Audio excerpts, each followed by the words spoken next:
ভাইয়েরা, গাঞ্জাখোরেরা বটের ছায়ায় আসিয়া যোগ। আজকের এই পবিত্র গাঞ্জাখোর দিবসে আমি আমার বটের তলোয়ার গাঞ্জাখুরি তোমাদের সামনে এক ঐতিহাসিক ভাষণ দিতে আইলাম। বেহিসাব কথা কইমু, কানের ছিদ্রে ধোয়া উঠব। তোমরা জানোই আমার শ্রদ্ধেয় গাজামাতা বল্টু ভাই, যিনি গাজার পাতা নিয়া কবিতা লেখে গাজার ধোয়ায় ভবিষ্যৎ দেখে। এবার সেই বল্টু দাঁড়াইছে গাঞ্জাখোর মার্কা লইয়া। ভোটের দ্বার খোলা, তাই গাঞ্জা খাওয়ানোর একদম বৈজ্ঞানিক প্রয়োজনে আমাগো আর বিকল্প নাই। তাই বলতাছি, গাঞ্জাখোর বদলা পার্টির অফিসে গিয়া তোমরা একেবারে ভোট দিয়া জয়যুক্ত করা আনো। জুতার মালা না, গাজার মালা দিয়া বল্টুরে বরণ করো। আর মনে রাখবা, বল্টু ভাই মৌলিক অধিকার রক্ষা করব প্রতিদিন এক করিয়া সরকারি অনুমোদনে। তোমরা যদি বল্টুরে জিতা দাও, তাহলে প্রতিটা পাড়ায় একখান গাঞ্জার সেবা কেন্দ্র খুলব। চা দোকানে চা না, গাঁজা দিব। কাজের ফাঁকে ধোয়া, জীবনের শান্তি ফিরাইয়া আনব। তাই বলতাছি, ঘরে ঘরে বল্টু, গাজায় করো কুলু কুলু।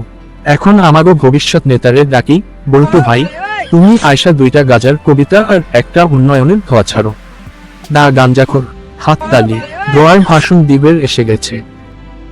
তো আমাদের সাথে সংগ্রামী সাথী ও বন্ধুগণ, আপনারা জানেন যে আমি কি পরিমাণ গাঞ্জা খাবার পাই।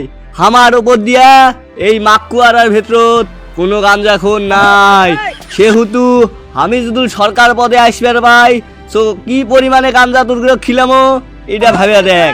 আর আমি বলটু কথাই কম, কাজে কম, একেবারে করিও কম। এমন কাম কর্ম যে তুর্গে থাকতে নয় কোনো নাম। তো আমি যেটা কবার চাইছি সেটা হচ্ছে স্পষ্ট ভাষা, মানে একেবারে সোজা বাংলায় ভাটিয়া ভাষা। তো আমি যেটা কবার চাইছি সেটা হচ্ছে এই গাঞ্জার ভাষা, মানে হচ্ছে হামাগের ভাষা, এই গাঞ্জাখুরি ভাষা। প্রিয় সাথী ও বন্ধুগণ, ইতিমধ্যে আমাদেরও একেবারে স্পেশাল বক্তব্য দিবার দিয়ে পাঠাছে আমাদের পাড়া মহল্লার টোকলা ব্যবসায়ী, যাক আমরা বান্দি নে ধরি নে, তারপরেও তিনি বড় নেতা। কারণ আমাদের এই বদনাবাটি তার জন্য নির্ভরশীল।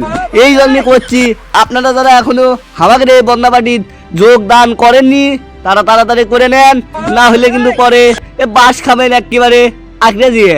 মনে রাখবেন, আমরা কিন্তু এই নতুন পার্টি নিয়ে অনেক দূর আগাছি। আমাদের পার্টির সর্বমোট লোক সংখ্যা এখন 8 জন। তো আমাদের পার্টির লোক সংখ্যা যেহেতু বেড়ে গেছে, সেহেতু আপনাদের হাত শক্তিশালী করুন এবং আমাদের পিছনে বাস ভরুন। তো আজকের বক্তব্য এখানেই শেষ করবো না। আজকের যদি বক্তব্য আমি এটি শেষ করে দেই, তাহলে বটের তলের ভাষণ ওই মাকুয়ারার পাথরের তলত দেওয়া লাগবে। তাই আমি করছি, আবার করছি, এ তোমাকেও কি করছি, আমাকে একটা ভালো দেখে গাড়ি কিনে দাও, না হলে কিন্তু তোমাকে নেতা এই পায়ে হাইটে হাইটে ভিক্ষা করে আসবে আর এই পাওয়ার লয়। এ ও মা 10টা টাকা দাও, এই ডায়লগ যদি আমি দেই তাইলে কেমন হয়ে যাচ্ছে না? তো তোমরা ওগুলো সকলি ভালো করে হয়তো বা জানো যে আমি বলটু কখনো কারো হাতত এই পাও ধরে ছাড়া টাকা নেইনি। সো আমি তোমাকে যেহেতু দলের এখন প্রেসিডেন্ট, সেহেতু আমার তো একটা গাঞ্জাখুরি গাড়ি লাগে, সেহেতু আমার জন্য এটা হিরো একেবারে একই পুরাতন বাইসাইকেলের ব্যবস্থা তোমরা গুলো করবে, যেটা করে আমি এই গাঞ্জাখুরি একত্রে করবে পাবো। আর সেই সাথে আমি আপনাকে আরেকটি খুশির সংবাদ দিয়ে দিচ্ছি যে আমার গাঞ্জাখুরি গার্লফ্রেন্ড টুম্পাও আমাদের দলত যোগ দিয়ে দিছে। তা আপনারা ইতিমধ্যেই আগের পর্ব দেখতেই পাচ্ছেন। যারা যারা এখনো আমাদের এই বদনা পার্টির ভোট দেননি, তারা আগামী গাঞ্জাখোর দিবসে তাড়াতাড়ি ভোট দিয়ে দিবেন এবং আমার গার্লফ্রেন্ডকে লুফে নেওয়ার সুযোগ আপনাদের হাতে। তো আপনারা যারা যারা এখনো আমাদের পার্টির যোগ দেননি, তারা মস্ত বড় ভুল করে ফেলতেছেন। তাই করছি, আমাদের পার্টির নাম গাঞ্জাখোর পার্টি, যোগ দেন, না হলে পারে একেবারে বাস দিয়ে দেন।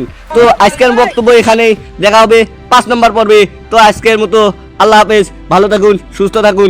আর আজকের পর এই মারপিট আমার জন্য নয়, আপনারা ঠেলা আপনারাই সামলান এবং ভোট দিয়ে জয়যুক্ত করুন।